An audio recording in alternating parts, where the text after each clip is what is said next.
So look, South Africa, as I warned about several weeks ago, before the election, it has been now undermined by means of what can only be called a soft coup, an electoral sabotage.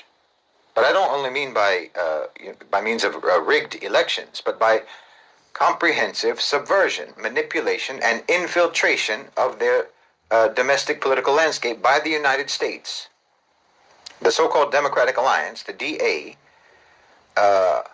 which has been supported by outsiders, by the West, by the National Endowment for Democracy, and so on, by Western private sector power, collaborating with private sector power in South Africa, has now been able to move its way into a ruling coalition with the ANC.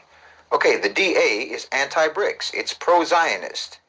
They represent the colonizer class and colonizer interests. I think that what happened in South Africa is tremendously important and tremendously dangerous for the entire BRICS project, because it reveals the very clear intent, in my opinion, of the owners and controllers of global financialized capital to revive and to restore colonial control by any and every means available to them, and to subvert the economic sovereignty and political independence of the global South, if they can. Like I said, if they can find ways to do it, that's what they'll do. There's a new Cold War happening. It's a Cold War that's happening right now. And I think that we're seeing espionage and covert operations and political intrigues, the likes of which we haven't seen since the 1950s, 1960s. At this point, I don't feel confident, to be honest, about any so-called democratic elections in any countries in the global South, except that they will be tampered with. And in fact, not only in the global South, in places like Eastern Europe, in the Balkans, and so forth. Same thing. South America, obviously, this is also happening. This is especially going to be the case in any country that operates according to a parliamentary system, because they're very easy to manipulate and tamper with. I think that BRICS should draft a uniform policy that requires all member states, or at least encourages all member states, to ban the National Endowment for Democracy from funding any political party or any NGO in their countries.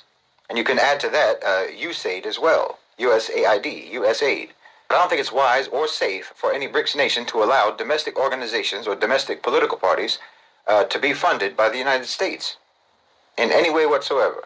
They're only going to be used to manufacture opposition or to manipulate real existing opposition towards their own ends, against the interests of that country. So that needs to be stopped, in my opinion. There are moves and counter-moves going on non-stop. The situation is fluid.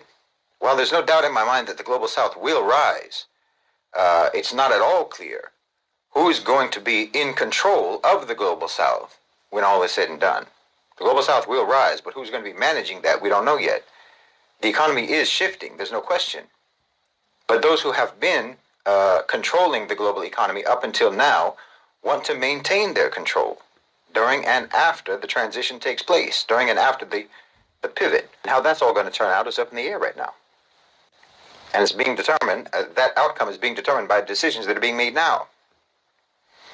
The most dangerous situation is in Africa, because of course Africa is absolutely the most important continent on the planet. The most important continent to the planet. And the next most important, and therefore the next most at-risk region, is the Middle East.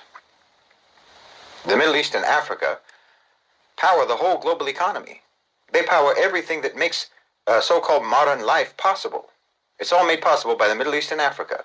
And if the West was an actually civilized civilization, that would mean that peace and stability in the Middle East and in Africa should be of paramount importance. Good relations and harmonious dealings and so on, that would be the priority if they were civilized people.